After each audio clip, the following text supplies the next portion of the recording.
Welcome to Mainland, your local regional television station. I'm Graham O'Brien, and some of the stories coming up in today's news. Transparency in council questioned, accidents and rescues, Santa come to Motueka, and more.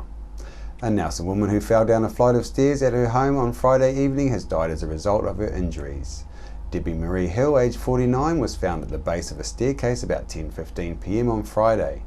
She was taken to hospital in a critical condition and passed away about 3:30 p.m. on Saturday. Police have completed an examination of the scene and are continuing to investigate the circumstances surrounding the death on behalf of the coroner. Nelson police are investigating an incident in which a 20-year-old man suffered serious head injuries yesterday evening. The incident occurred in Headingling Lane about 11 p.m. and involved a vehicle. Police have launched a serious crash investigation and are conducting a scene examination to establish exactly what has happened. Detective Senior Sergeant Craig Johnston said police were keen to speak to anyone who witnessed the incident. Anyone with information is asked to call Nelson Police. The New Zealand Transport Agency released the strategic case for the Southern Link last week, and it caught some of our city councillors by surprise. Councillor Matt Laurie came to our studio to tell us why. Councillor Laurie, thanks very much for coming up and talking to us today. You're welcome, Graham. Good to be here. Thanks. The New Zealand Transport Agency put out the strategic case for the Southern Link the other day. Was very interesting for different reasons. One of the interesting things was that one of the key partners is our Mayor Rachel Reese and Councillor Eric Davies, and that become public knowledge now. And you've put out a press release with some other interesting information on it. Could you please give us more on that, please? Well, basically, when the case came out last week, Rachel Reese, the Mayor of Nelson, and Eric Davey, the Chair of the Regional Transport Committee, were listed as these partners, key partners they were called, working with the NZTA and others to come up with the case, which is fair enough, you know. But the weird thing is we didn't know about it. The Nelson City Councillors did not know about it, and I find that concerning. So we're just so we get people on track here, we're not talking about the Southern Link here, we're talking about the process that's being followed through council and basically people being kept in the dark. Is that what you're saying? Pretty much. I mean, the interesting thing is that the TDC had a representative on the working group as well, in the focus group. Trevor Norris, Councillor Trevor Norris, who's Chair of Engineering Services. And in February of this year, he told his committee that he had been asked to be a part of these workshops that were looking at the Southern Link investigation, sure, which is great. I'm just surprised that we weren't told that the Mayor and Eric Davey were also going to be part of those focus groups. Do you not think that it was a given that they would be on there?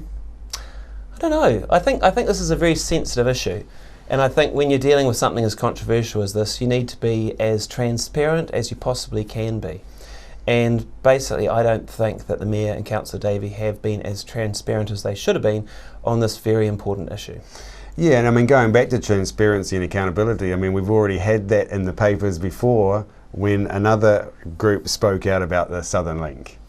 That is true. I mean, it was only, I think, February this year that myself and 6 other councillors were criticised by the Mayor for criticising Nelson MP Nick Smith for comments that he was making in the media about the Southern Link, which made it sound like a done deal. Yeah. And 7 of us thought that wasn't really on, and we felt that that was causing unnecessary concern in the community, and we also felt that it would build unrealistic expectations. Yeah. So, as you know, elected representatives, we spoke out on that. Yeah. The Mayor had a problem with it. And she criticised us publicly, saying that we had showed behaviour that lacked transparency and openness. Yeah, sure. And if you had known about it, if it had come up in one of your transport meetings, yeah, what do you think would have been different? Well, Graham, that's a really good question, because, like, the way I see it, I understand why the TDC had a representative on that focus group. And I understand why you'd want representation from Nelson City Council. Yeah. That makes sense. I mean, it's a big roading project in this part of the world, so that makes total sense. So it seems to me they could have told us that they were taking part in these focus groups and that they were doing so at the request of NZTA. Sure. Now, some of us might not have liked that. Some of us might have thought, well, actually, the Mayor and Councillor Davey both campaigned for the Southern Link at the 2013 election. So some people might have felt a bit uncomfortable about two people who did that being in that focus group. But if it was at NZTA's request and it is their project, then we would have had to have said, oh well, fair enough, that's NZTA's call. Thanks for letting us know. And that's the bit I don't get. Yeah, well, it'll be interesting. Well, I've rang Eric Davey, so hopefully we'll get him up here and he can clarify his side of it, or what's going on from their point of view. That'd be very useful. I'm sure a lot of people would like to know what the story is. Yeah. All right. Thanks very much, Matt, and thanks for some more information. And like I say, the more accountability and the more transparency we get, the better decisions we're going to get at the end of the day. Thanks. Sounds good to me. Cheers. Thanks, Graham. Thanks very much. Mainland viewers may remember that we had a series of interviews for and against the Southern Link and a comment from Councillor Eric Davey about the process. We do not get involved in this at this time because they're actually conducting an investigation, and there's always three parts to it. They do the investigation, gather all the information statistically and factually, then they analyse that, and then they come out to the community, and that's when we will actually become involved. Isle House, which celebrates the history of Stoke, will be opening for the summer on Tuesday the 8th of December. Over the past 16 years, the stories of this historic building and the people who live there have been preserved by a small group of dedicated volunteers as part of the formal Isle House Trust. With the disestablishment of the trust earlier in the year, Council put out the call several weeks ago for volunteers to help ensure the doors remain open. In a great show of support in Stoke community, who are eager to get the doors open and welcome visitors into this much loved house, both new and existing volunteers have ensured Isle will be open for the summer. The hours are from Tuesday the 8th of December from 11 till 4 p.m. every Tuesday through to Sunday. A woman had to be rescued on the weekend after falling out of a kayak in the Buller River, resulting in her being flown to Nelson Hospital by the rescue helicopter. The woman was located upstream from the Owen River around mid-morning on Saturday. She was in her 40s and had obtained some leg injuries, becoming stuck on an island where she was eventually rescued by the helicopter crew. She was treated at the scene by the onboard paramedic before being flown to Nelson Hospital with moderate leg injuries. A crowd of a few thousand turned out for Motueka's 16th annual Starlight Parade on Friday evening, along with local businesses, schools, childcare and aged care providers and cultural groups who were just some of those who were a part of a colourful and festive parade down Motueka's main street, which kicked off at 7 p.m. This year's parade had grown from the year before by 11 more parade entrants. So it was with 42 entries in this year's parade, providing the crowd with a sense of rural community mixed in with the theme of Christmas. This year saw a first for the Filipino community who entered the parade, offering a colourful cultural display for their first effort, along with the RSE workers who showed off their island musical culture. The event was organised by Julie Jacobson, who had MP for Tasman Damien O'Connor doing the job of judging this year's parade winners. The winners in this year's parade were Parkland School for its recycled Christmas at the North Pole, the Warehouse for the Snow Globe, Alive Church for its nativity scene, Tasman Gymnastics for their lots of tumblers and kids doing cartwheels, RSE workers for their singing and country kids who presented a noisy Smoky Snoopy's Christmas. After the break, we'll bring you the latest weather update and some events and happenings coming up from around the region. Are you looking for a scooter, walker, wheelchair, baby seats or pushchairs? Then come in and see the Nelson Region Specialist at Mobility for You, 269 Queen Street, Richmond, opposite the library. We have a huge selection of scooters, walkers, wheelchairs and accessories, along with a free booklet guide. We also provide a breakdown service if you ever get a puncture or a flat battery. We have fully equipped service vans to rescue you. Hi, I'm Robin Jordan and I invite you to call in and see the friendly team at Mobility for You, 269 Queen Street, Richmond, opposite the library. Welcome me hearties to Smuggler's Pub and Cafe, famous for hearty meals, craft ales and a friendly service way. Sensational seasonal menus with meals all day and evening too, or sail in for a snack with special menus for young smugglers and you. Settle in for a jolly old time, relax and enjoy our award-winning dining and lovely fine wine. Decked out in an old worldly way, we're open 7 days. Book or come on in to 8 Muritai Street, not far from a beach, walk or swim. Phone 546408. Why would you want to pay as much as $1,000 for a single bed mattress when you can buy a high quality locally made mattress like this for as little as $220? And a queen size mattress could cost you in excess of $3,000, but at Nelson Beds you could have a mattress like this as low as $425. So why would you go out and spend a fortune on your child's bedroom when you can come to Nelson Beds and buy a complete single mattress and base set, a 7-drawer Scotch chest, a headboard and a 3-drawer bedside cabinet for as little as $979? So call and discuss our custom manufacturing options and local after sales service at Nelson Beds, Nelson's only bedding manufacturer.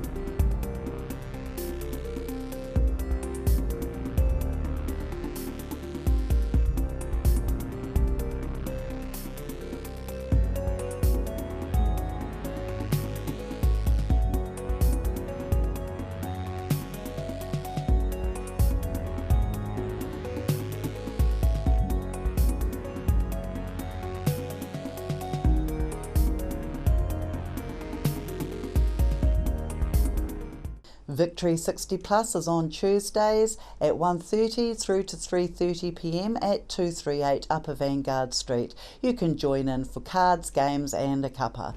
Nelson Public Library can help you prepare for Christmas while you stock up with your holiday reading. Christmas origami paper crafts on Tuesday the 8th and 15th of December from 1:30 to 2:30 p.m. and Christmas card making workshops Wednesday the 9th and 16th of December from 1:30 to 2:30 p.m. also. For bookings and information, please contact Nelson Library. On behalf of the team here at Mainland Television News, thank you for joining us, and we'll bring you the latest news and events from around the region again tomorrow.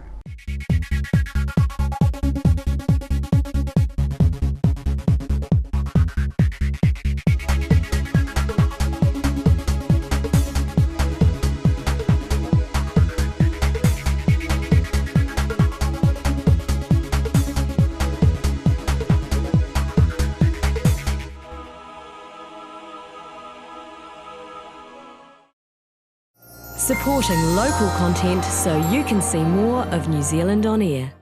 G'day, it's your old mate the Mad Butcher and you're watching Mainland TV. Welcome to Smuggler's Pub and Cafe, open 7 days a week with free parking all day. Our lunch menus have that fat old-fashioned flavour where we treat you like treasure with the food you'll savour. We cater for children, grannies and granddads too, with special rates and privileges given to the elderly lunchtime crew. Our staff are friendly and kind and want to see you all come back time after time. Daytime or evening, it doesn't matter. Give us a call on 546 4084 and we'll be happy to spoil ya.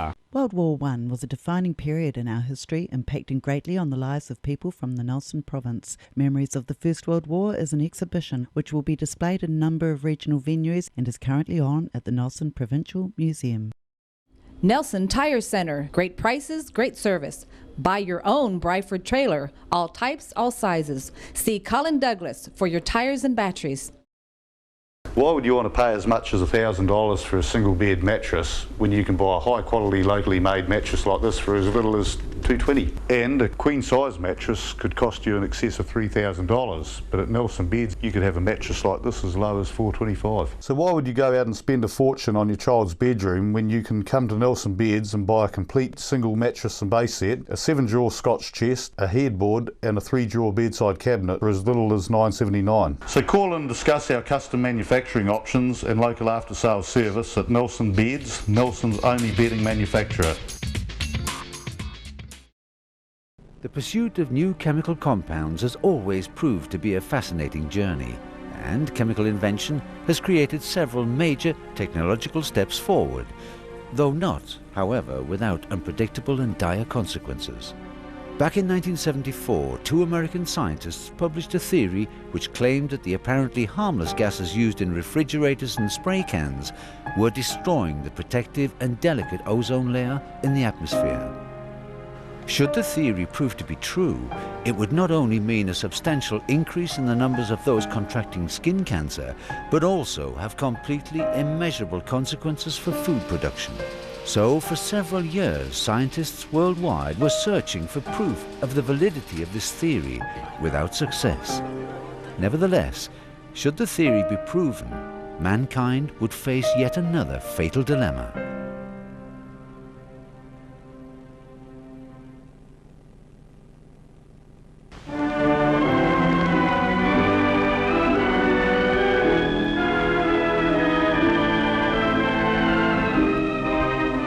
This little can with a button on top is used in hundreds of ways to make your life easier and more pleasant.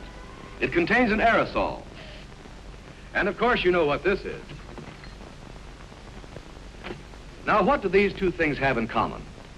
Well, the answer is Freon fluorinated hydrocarbons, used as cooling agents in the coils of your refrigerators and as propellants in aerosols of all kinds. This beaker contains liquid The history of Freon, more or than 20 CFC degrees gases, below began zero. in the 1920s with the mass production of refrigerators, in order that foodstuffs could be both safely stored and for longer periods. Before the era of refrigeration, lots of food would spoil, and so food would be wasted. People would get basically upset stomachs, more serious effects from food poisoning. So the advent of refrigeration was absolutely critical. Although the very first refrigerators which came on the market soon proved to be popular, they were also a health hazard. The refrigerants that were first used were very dangerous. They were ammonia, they were sulfur dioxide, they were chemicals that could be directly toxic or they could damage food. There were many stories in the local newspapers about families that would die from a leaking refrigerator, or about health problems such as breathing problems that would be made worse. There were fires and explosions. So it was a very dangerous time in refrigeration and air conditioning. Manufacturers of refrigerants, such as the cooling division of General Motors, rushed to develop a safer compound, with their most noteworthy scientist Thomas Midgley discovering a refrigerant in 1930 which was trademarked as Freon. It was both non-flammable and non-toxic, and to prove his point, Midgley inhaled Freon and then afterwards blew out a candle, much to an impressed American Chemical Society assembly. Sometimes they would say safe as milk, that it was perfect in every way and that it was a miracle chemical, and it was proof that chemistry could solve any problem that people would have.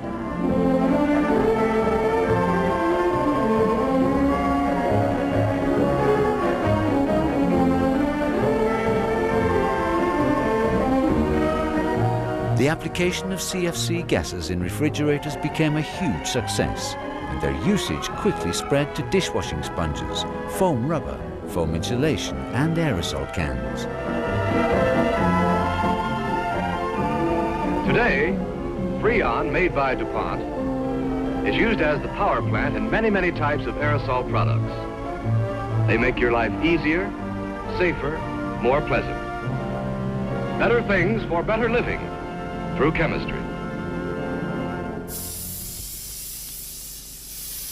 By the 50s and 60s, the average American household had around 40 different assorted aerosol cans in use: hairspray, insecticides, paint sprays, etc., such that the consumption of CFCs emitted into the air rocketed to almost 1 million tons a year. But the question was, where did they end up? English scientist James Lovelock resolved to measure the level of CFCs in various parts of the world, and developed an electronic instrument capable of measuring microscopic concentrations of CFC, down to 1 trillionth.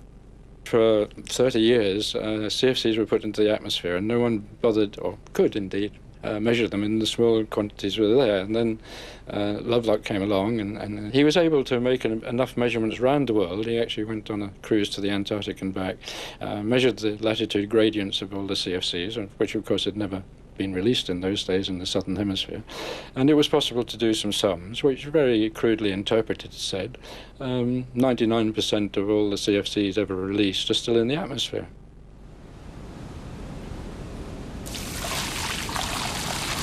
When the American scientist Sherwood Rowland read about Lovelock's measurements, he and colleague Mario Molina decided to investigate what happened to these stable gases and developed a theory that changed our view of the world.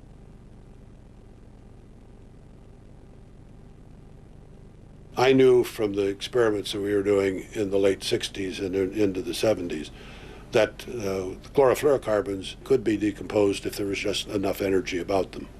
So when you read that Lovelock had detected these in the atmosphere, the question then came up, I wonder what happens to it.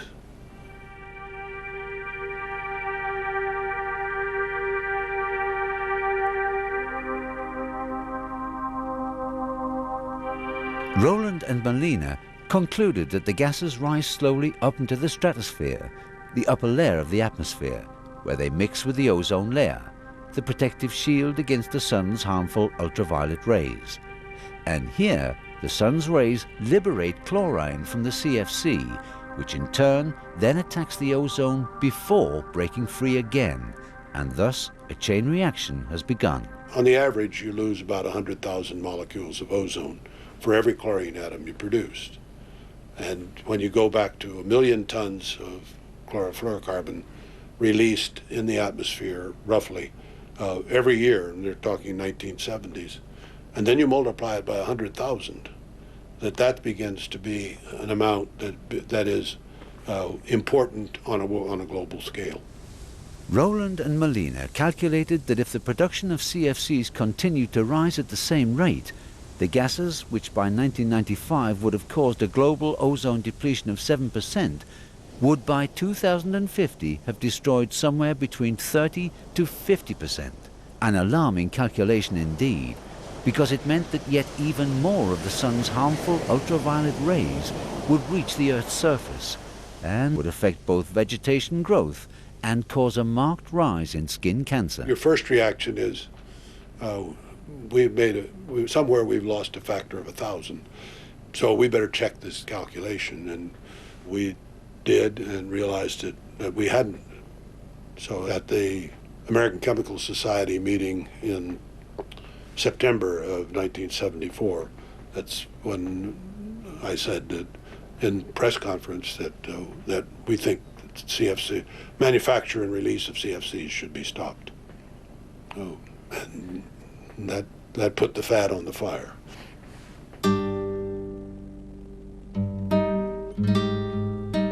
Rowland and Molina's sensational theory hit the front pages of newspapers all round the world, beginning in America, where the New York Times in September 1974 warned that spray cans posed a threat to the Earth. And the Philadelphia Inquirer pointed out that the Earth would be destroyed, not with a bang, but with a quiet pfft. The CFC industry was displeased with Rowland and Molina's theory, to say the least, and certainly not about an increasing demand to ban CFCs in aerosol cans, because production had mushroomed into $1 billion industry, which employed over 500,000 people. To counteract the situation, the world's largest manufacturer of CFC gases, DuPont, placed advertisements in major American newspapers and magazines which declared, "Aerosol products suffer under a cloud of presumed guilt. We believe this to be unfair." The CFC industry then organized a month-long lecture tour by critics of the ozone theory. One of them, British scientist Richard Scorer, accused Rowland and Molina of being doomsday prophets, and in the periodical Chemical Week belittled their theory as nonsensical rubbish. And in the following years, the CFC industry spent millions of dollars ramming home the simple message that the depletion of the ozone layer by CFC gases is only a theory. One of the few places where the ozone layer of the stratosphere has been measured is from the British station of Halley Bay at the South Pole. Although changes have not been ascertained, the theory still causes concern. In those days, there were very few people who understood ozone in any real way, or who actually made measurements and so on and so forth. I mean, it sounded really rather alarming, but it was so difficult to actually get a handle on what was going on. Computer modelling was in its infancy. Chemical calculations were really quite complicated. You sketched things on the back of an envelope and you scratched your head. Many of the skeptics said, until you can demonstrate that ozone is being lost, why should we believe this theory? So NASA put together a very strong research program. It was a research program where we measured ozone in the atmosphere, and we had satellites and ground-based observation. We tried to understand the chemistry in the laboratory, and effectively we put together models of how did the atmosphere work. So we had a very comprehensive program. Before dawn this morning, this balloon was launched from New Mexico. It carried scientific instruments into the stratosphere. A U-2, the high-altitude one-time spy plane, has been sampling ozone levels for months. Sounding rockets, launched from Virginia, also are being used. And satellites are sending back observations from space as part of the drive to find out how dangerous the situation may be. But government scientists say, despite the massive effort, it'll take a long time to come up with hard information. The depletion of the ozone layer is still just a theory, and it may be a long time before we know for certain whether or not the Earth will be exposed to stronger ultraviolet radiation. Nevertheless, there is still great concern.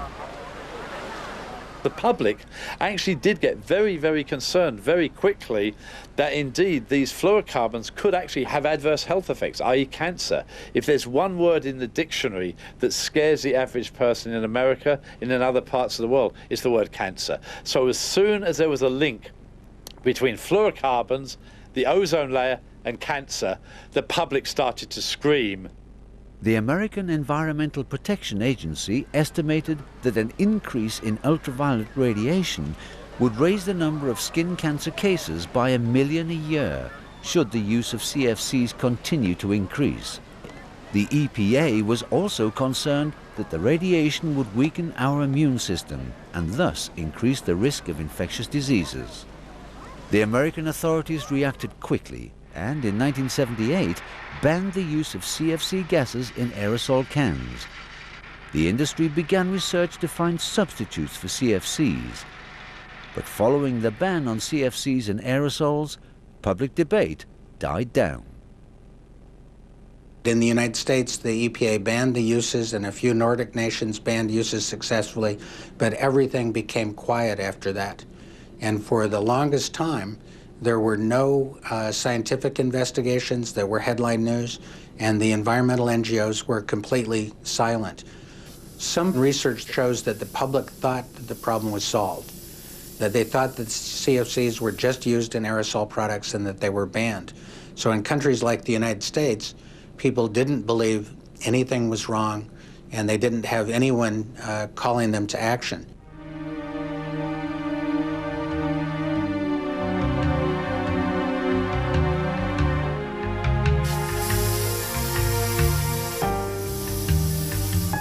By the late 1970s, the use of CFC gases had fallen, though only to rise again.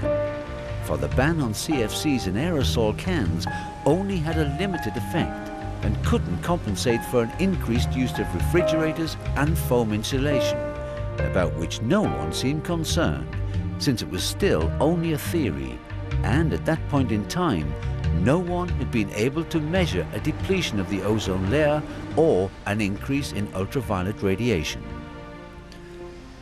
Britain's Halley Bay station at the South Pole has been measuring the ozone in the atmosphere since 1957. But it was not until the early 80s that scientists began to notice remarkable fluctuations in the ozone layer. Even so, they still found it difficult to believe what they were witnessing. We had sort of measured slowly decreasing amounts of ozone over about 3 or 4 years. Well, then you've got an awful lot of checks to carry out. I mean, I tell people that it's all very well training young men, sending them 10,000 miles away to make measurements. When you see something strange, your first thought is, oh my God, what have they done? They must be doing something silly. So that takes a long while to go through. Convince yourself that the measurements are okay. Waimea Telecommunications, specializing in free-to-air digital television, internet broadband connections, telephone and telecommunications systems. Call Julian Toon at Waimea Telecommunications on 544-4203.